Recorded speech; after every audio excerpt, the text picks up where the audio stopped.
मकसद बड़ा है, हसरत बड़ी है, चुनौती विशाल है, मगर इरादा उससे भी ज्यादा अटल है।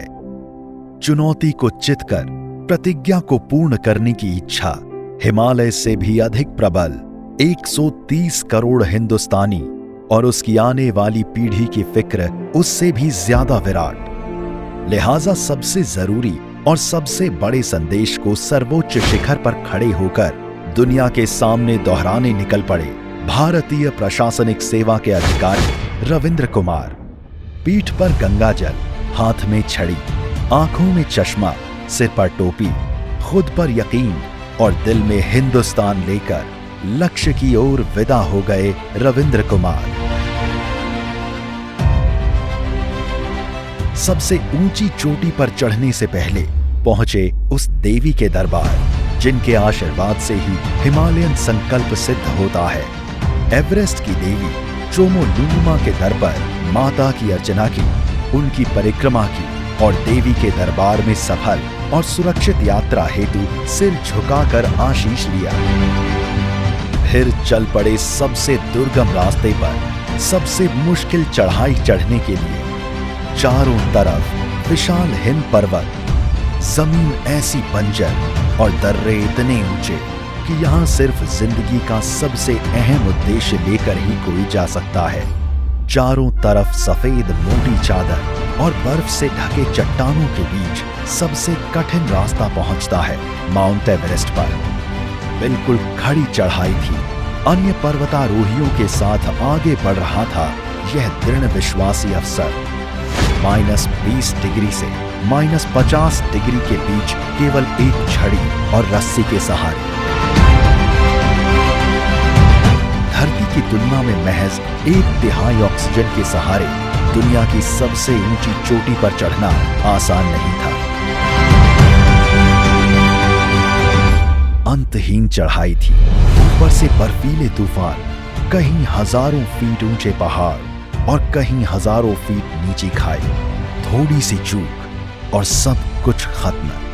हर कदम पर चुनौती मुंह खोले खड़ी थी।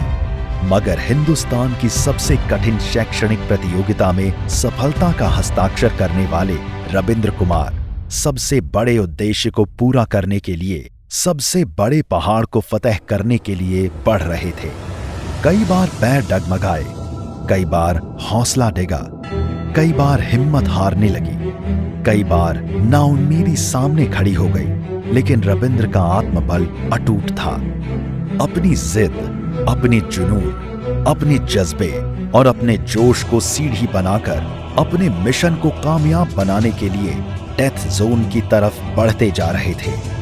दुनिया की सबसे ऊंची और तेज हवाओं वाली सबसे खतरनाक पहाड़ों के रास्ते में बर्फ की मोटी चादरों के बीच बनी कैंप में रात गुजारने के बाद कैंप 2 के लिए निकल पड़े 7700 मीटर की ऊंचाई की तरफ।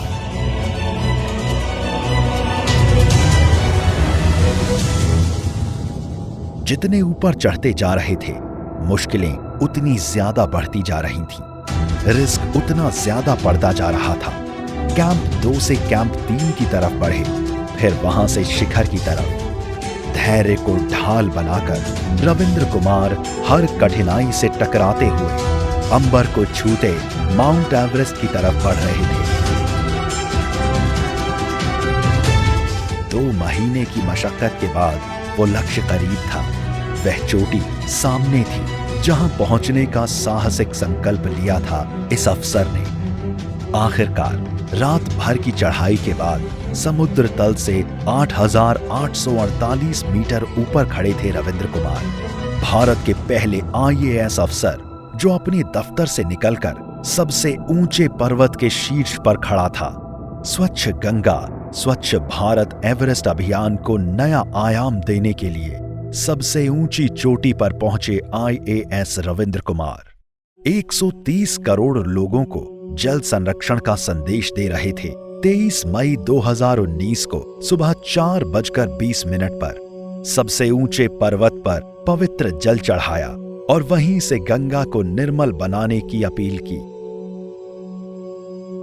और भारत के लोगों से अपील करता हूँ कि जल बचाओ, सेव वाटर, ताकि अगले जनरेशन को क्लीन ड्रिंकिंग वाटर मिल सके।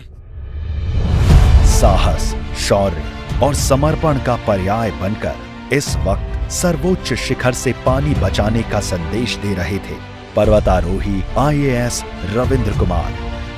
वह तारीख ऐतिहासिक थी, क्योंकि जिस दिन प्रधानमंत्री नरेंद्र मोदी की महत्वाकांक्षी योजना को विस्तार देने के लिए ये अफसर हिमालय पर खड़ा था, उसी दिन बतौर प्रधानमंत्री नरेंद्र मोदी की दोबारा ताजपोशी की मोहर लगी थी। 23 मई 2019 को ऐतिहासिक बहुमत के साथ जीतकर सत्ता में लौटे प्रधानमंत्री नरेंद्र मोदी ने ही अपने पहले कार्यकाल में जल संरक्षण और गंगा सफाई का संकल्प लिया था।